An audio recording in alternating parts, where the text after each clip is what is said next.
Bonjour à toutes, une question gynéco en 1 minute. Alors aujourd'hui, je vais vous parler d'un sujet qui n'est pas très drôle, mais qu'il est important de connaître, essentiellement chez les mamans pour lesquelles c'est la première grossesse. Je vais vous parler des fausses couches. Alors les fausses couches, qu'est-ce que c'est? C'est une grossesse tout simplement qui va s'arrêter. En général, on parle de fausses couches précoces quand elles surviennent avant la 14e semaine d'aménorrhée, et puis de fausses couches un peu plus tardives, entre 14 et 22 semaines d'aménorrhée. Les fausses couches précoces sont plutôt fréquentes. Elles surviennent environ pour une grossesse sur 10.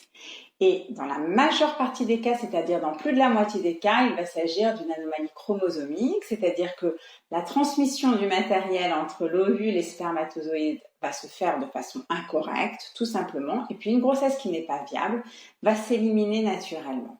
Voilà, donc dans la majeure partie des cas, il s'agit d'une anomalie chromosomique. Dans d'autres cas, il peut s'agir de pathologies maternelles ou de pathologies endocrinologiques comme l'hypothyroïdie ou le diabète. Il peut s'agir aussi de malformations au niveau de l'utérus. Et ceci peut conduire dans certains cas à des fausses couches à répétition qui vont entraîner votre médecin à faire de plus en plus d'investigations.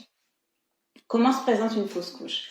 Malheureusement, de temps en temps, la patiente ne sait pas que la grossesse s'est arrêtée et elle va juste le découvrir lors d'une échographie systématique chez son médecin.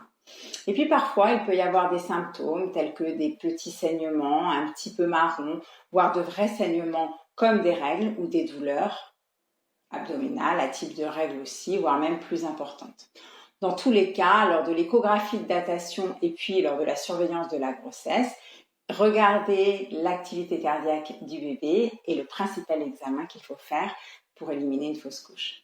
Voilà, j'espère avoir été claire. Dans tous les cas, n'hésitez pas à en parler à votre gynécologue et n'hésitez surtout pas à liker et à partager ces vidéos si vous en voulez encore. Voilà, et moi je vous dis à bientôt dans d'autres vidéos.